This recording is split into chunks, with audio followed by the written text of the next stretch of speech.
सम्मानित बंधुओं,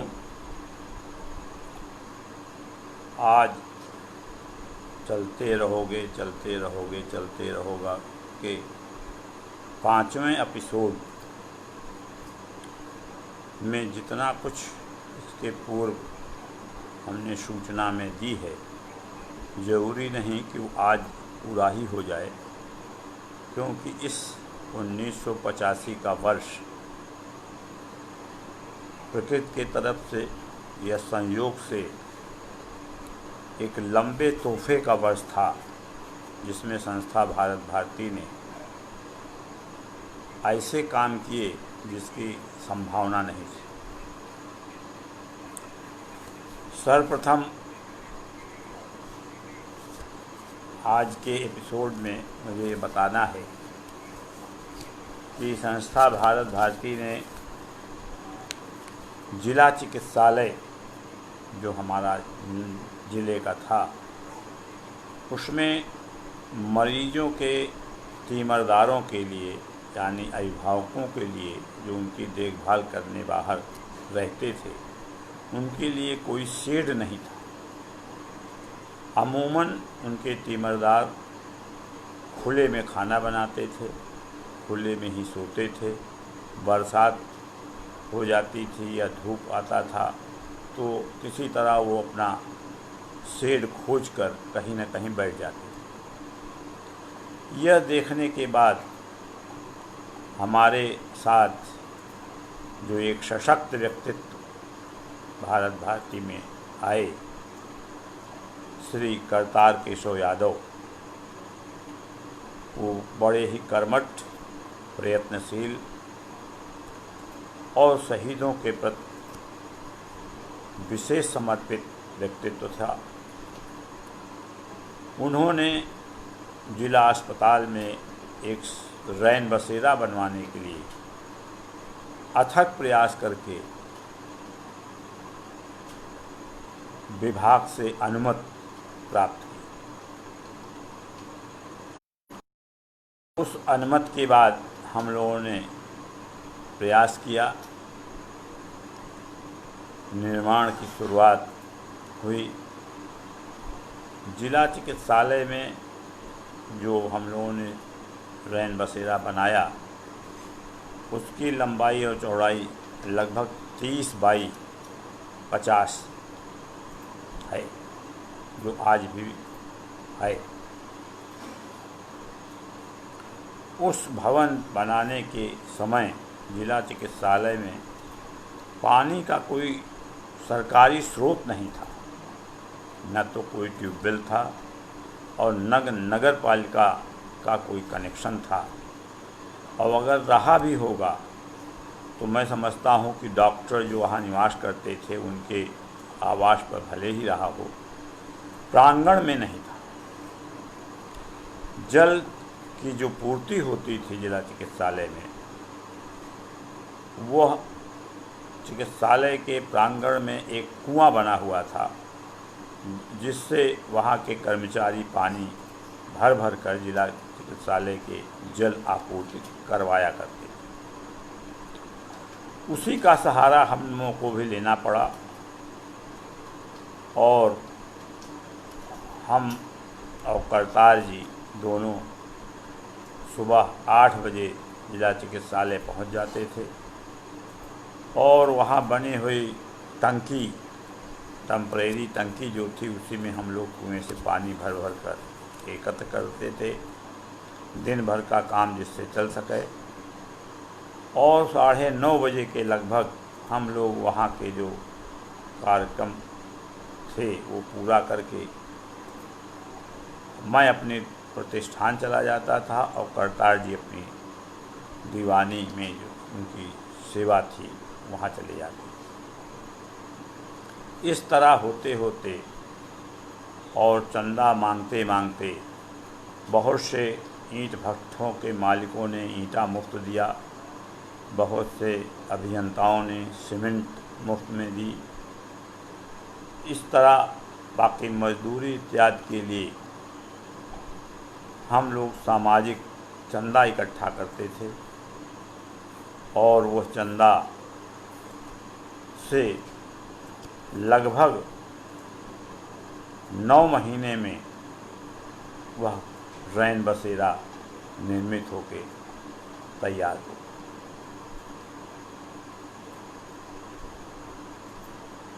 तैयार होना में कम पूरी जो लागत आई नगद, वो लगभग 40,000 कुछ रुपए जो हम लोगों को जन सहयोग से प्राप्त हुआ था वो, और बाकी ईंटा और सीमेंट इत्यादि जो मुफ्त में मिला करता था उससे वो का निर्माण हुआ।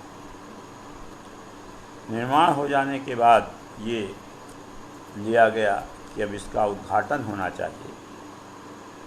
उद्घाटन किस शख्सियत से कराई जाए, इसके लिए हम लोगों ने प्रयास किया और पता ये लगा कि यह जो कक्ष हम लोग शहीद अशफाक उल्लाह जी के नाम से बनवाए हैं, इसका उद्घाटन भी अगर उन्हीं के परिवार के किसी सदस्य की उपस्थिति में हो तो अति उत्तम होगा।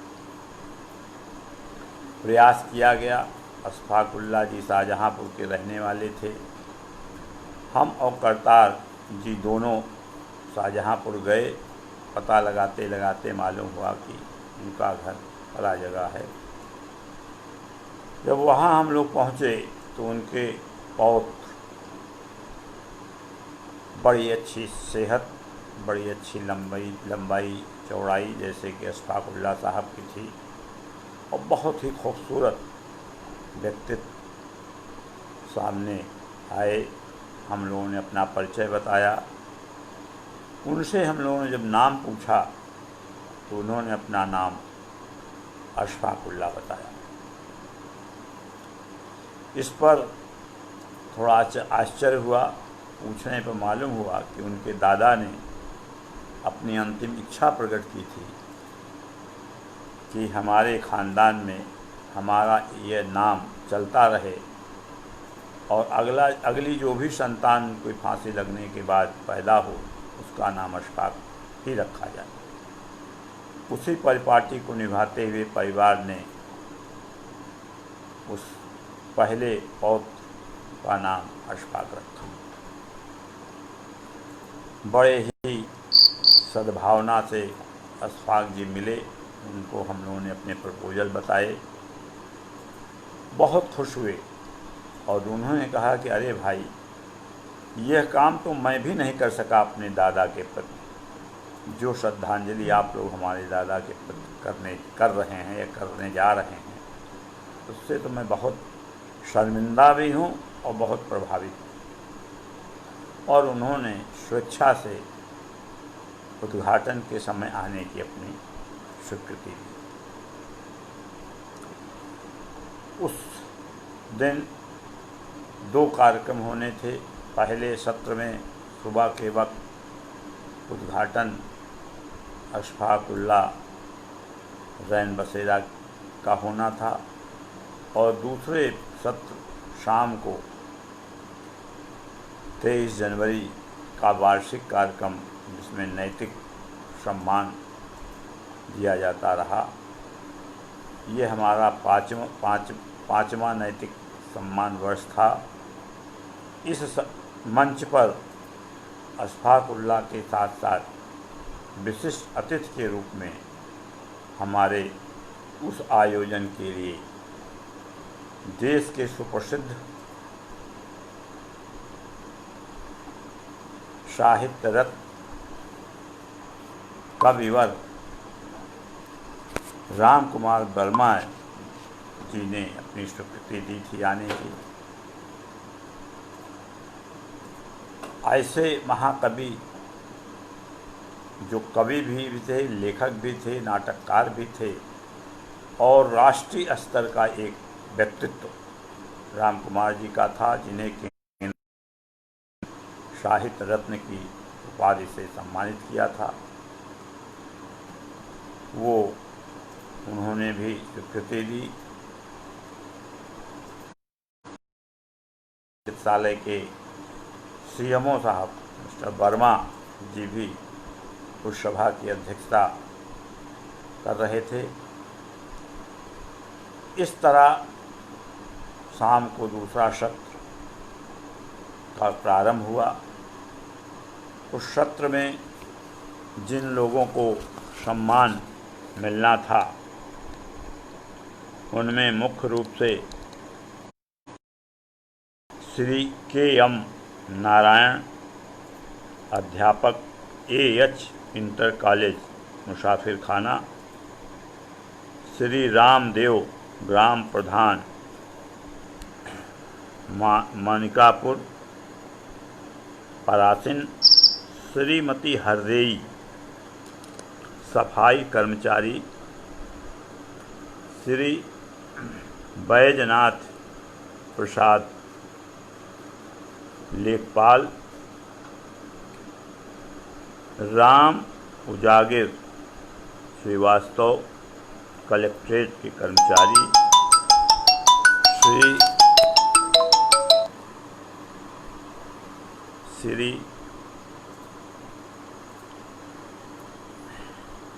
राम उजागिर श्रीवास्तव कलेक्ट्रेट कर्मचारी, श्री रविन्द्रनाथ त्रिपाठी, अतिरिक्त जिलाधिकारी,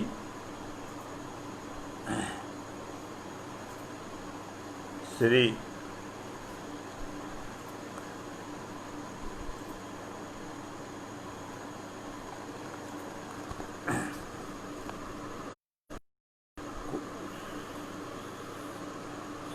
कुमार श्रीवास्तव, अनिल कुमार श्रीवास्तव मुंसिफ मजिस्ट्रेट, राधा राज तथा राजकीय इंटर कॉलेज का मेधावी छात्र श्री अरुण देव उपाध्याय। इस तरह ये 8 व्यक्तियों का सम्मान होना था। इन लोगों के जो भी आयोजन का एक फोटोग्राफ था वो मैंने व्हाट्सएप पे दोपहर में डाल दिया है, जिसे पढ़ने और जानने के बाद आपको ये लगेगा कि हमारी संस्था का जो ये प्रादुर्भाव था ये शुरू से ही जन सहयोग का था और रैन बसेरा बन जाने से वहाँ आने वाले तीमरदारों को एक ऐसी छाया मिली कि उनको बड़ी प्रसन्नता हुई और उसमें एक साथ कम से कम 10-12 लोग खाना बना भी सकते थे और आराम भी कर सकते थे। ये अपने आप में जिला अस्पताल के लिए और ज़िले के लिए रचनात्मक कार्य था। उसी के साथ मैंने पहले भी बताया कि ये संयोग की बात है कि कभी कभी कुछ काम द्वारा सुपुर्द हो जाता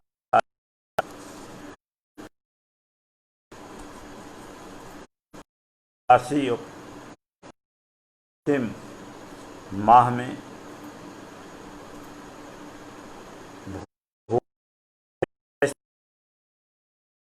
राष्ट्रीय दुर्भाग्यपूर्ण ऐसी घटना हुई जिसके से पूरा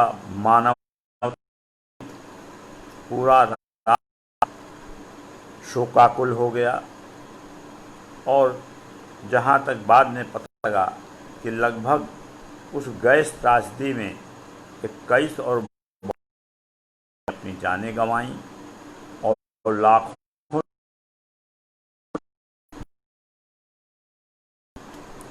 ऐसी राष्ट्रीय आपदा में भारत भारती की चेतना स्वाभाविक थी।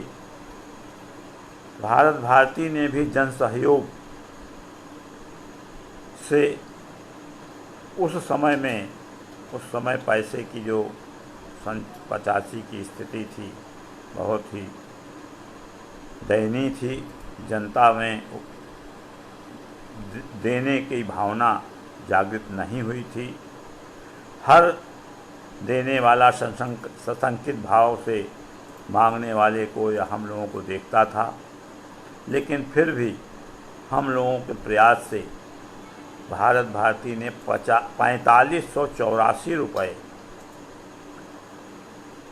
भारतीय स्टेट बैंक का ड्राफ्ट की फ़ोटो भी लगी हुई है।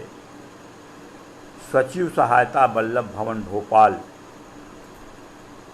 मुख्यमंत्री तत्कालीन मुख्यमंत्री अर्जुन सिंह को भेजा गया। ये हमारे जनता के सहयोग या भोपाल के पीड़ित लोगों के लिए भारत भारती का योगदान था।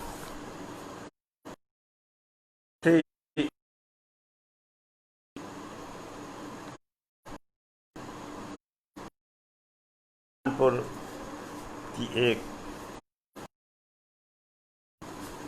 जो बड़ी ही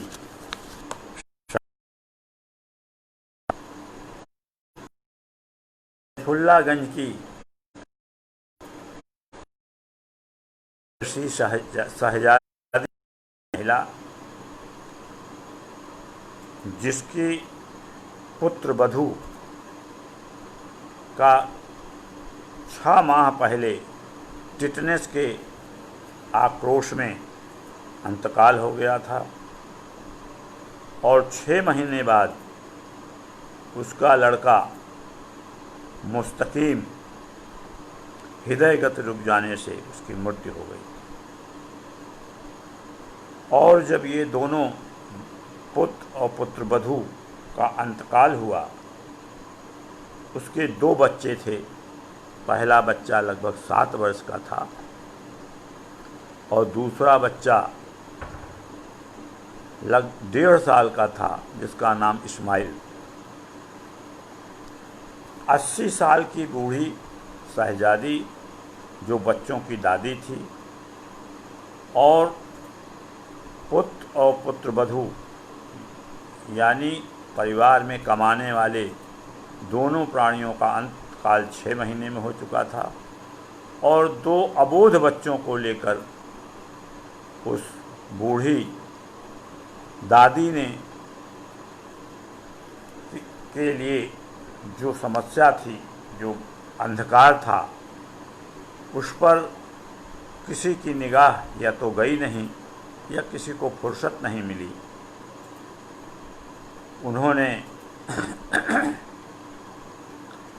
जब हम लोगों को ये पता लगा तो हम लोगों ने उनके लिए उनके जीवन उपयोगी वस्तुएं, कपड़ा, भोजन, बर्तन इत्यादि की व्यवस्था करके लगभग 6 माह का सामान देकर उनकी सेवा की या उनकी मदद की। बाद में भी हम लोग पता लगाते रहे, लेकिन कहते हैं जब चिराग जलता है तो रोशनी जरूर फैलती है। हम लोगों की इस क्रिया को अड़ोस पड़ोस या नगर के और लोगों ने भी जाना और उसके बाद तारतम्य से लोगों ने उस शहजादी को उन्होंने सामान पहुंचाए और कुछ वर्षों तक उसका कार्य इसी तरह चलता रहा। उसी तारतम्य में दूसरी एक बड़ी घटना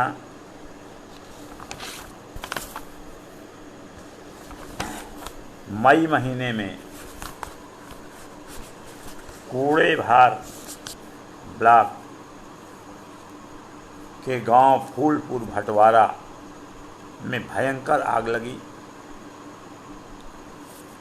उस आग लगने में पूरा का पूरा गांव जल गया था, लोगों के सामान जल गए थे। शुक्र था इतना है कि कोई हताहत नहीं हुआ था और स्थिति ये थी कि इतनी बड़ी दुर्घटना होने के बाद भी जिला प्रशासन मौन था। उनके पास तक न तो कोई चिकित्सा यूनिट पहुंची और न उनके जीवन के लिए कोई साधन पहुंचा। जानकारी मिलने पर भारत भारती ने जन सहयोग के लिए उन गांव वासियों के लिए हमने एक सफ़र शुरू किया।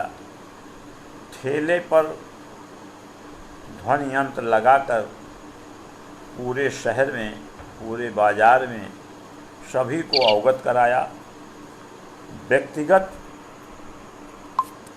व्यक्तिगत चंदा किसी से नहीं मांगा गया। ठेले पर जिन लोगों ने भी दान देना चाहा वो दिया। इस तरह 3 दिन के जन सहयोग से हम लोगों को लगभग 1 ट्रक सहयोग सामग्री मिली, जिसमें अनाज भी थी, सब्जी भी थी, कपड़ा भी था, गुड़, माचिस, मतलब हम लोगों ने ऐसी चीज़ें मांगी थीं जो ज़्यादातर उन लोगों को पका कर न खाना पड़े। अगर बाग में वो हैं या किसी छत्र छाया में कहीं भी हैं तो बिना पकाए उनको भोजन मिलता रहे, जिसमें लाई है, चना है, प्याज है, मोमबत्ती है, माचिस है, इस तरह की वस्तुएं, कपड़ा है, बर्तन है, इस तरह की वस्तुएं हम लोगों ने वहाँ मुहैया कराई। संयोग की बात यह है कि ये समाचार अखबारों ने, जिसमें ख़ास तौर से अमृत प्रभात लखनऊ ने बहुत अच्छे विस्तृत ढंग से अपने अखबार में आधे पृष्ठ की न्यूज़ दी। और वह इलाका जहां आग लगा था वो उस समय के तत्कालीन मुख्यमंत्री, प्रदेश के मुख्यमंत्री श्रीपद मिश्र जी का क्षेत्र था। जब यह समाचार मुख्यमंत्री तक पहुंचा और ये पता लगा कि वहाँ कोई चिकित्सा की सामग्री या सहयोग से तो नहीं पहुंची और आगे जून जुलाई का महीना था, बरसात होना था, सभी के घर जल चुके थे, तो बड़ा सौभाग्य की बात है कि उन्होंने, उस समय मोबाइल नहीं हुआ करता था, उन्होंने टेलेक्स से जिलाधिकारी सुल्तानपुर को कुछ आदेश दिया और उनके इस सहानुभूति से गांव के लोगों का मकान जिस भी स्थिति में था उसमें छप्पर डालने, यानी बरसात आने से पूर्व वो मकान की छत्र छाया बन सके। तो उसमें अखबार ने लिखा था कि यदि बरसात से पहले इनके घर न बने तो इनकी क्या दुर्दशा होगी। ये मानकर हमारे मुख्यमंत्री महोदय ने आदेश भेजा और उन लोगों के मकान बरसात से पहले बने। फिर सरकारी इमदाद पहुंची, जिसमें चिकित्सक, डॉक्टर और दवाइयाँ, इस तरह से सब चीज़ें पहुंची और उन ग्रामवासियों का जीवन यापन संभव हो सका। ये बताने का केवल तात्पर्य ये था कि भारत भारती की जो क्रियाशीलता है या थी उस समय, उसको सभी ने देखा, सराहा और समाचार पत्रों ने हमारे क्रियाओं को, स्थानीय समाचार पत्रों ने जिस ढंग से प्रमुखता देना शुरू किया, मैं समझता हूँ उनकी उस प्रमुखता ने और उनके उस सहयोग ने भारत भारती को काम करने का बड़ा बल दिया और समाज में इसकी चर्चाएं बढ़ीं और नागरिकों के बीच भारत भारती का विश्वास बढ़ा। इस तरह सन 85 में कई एक घटनाओं का जिक्र मैंने किया जो मुख्य रूप से घटित हुआ था। अब इसी तारतम्य में भारत भारती ने जो माहवारी काम किए उसकी भी एक लंबी लिस्ट है। अखबार ने ये निकाला था कि बारिश के पहले अगर इनके घर न बने तो तो हमारे मुख्यमंत्री जी ने उसको बनवाने के लिए भरसक प्रयास किया। हम उनके आभारी हैं और लोगों के प्रति भी लोगों का विश्वास हमको मिला। इसी तरह माहवारी काम जो मैं 12 महीने में हम लोग किया करते हैं, उसमें भी बड़े काम की एक लिस्ट बनी जो आवश्यक भी थी और ज़रूरतमंद तक पहुंची। चंद्रशेखर आज़ाद बलिदान स्मृति पर ने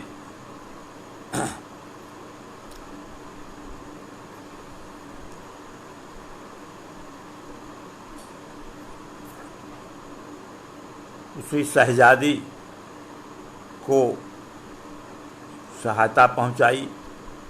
भगत सिंह बलिदान दिवस पर डाकखाने चौराहे पर एक अली बख्श नाम के मोची थे, जिनका निर्वाह सामग्री की अभाव था। अली बख्श को जो मोची का काम करते थे डाकखाने चौराहे पर, उनके पास अपने काम करने के औजार नहीं थे। वो औजार उनको दिया गया और वो उनका जीवन आगे अपने परिश्रम से बढ़ा। जलियांवाले बाग कांड स्मृति दिवस पर सुंदर देवी नेत्र चिकित्सालय में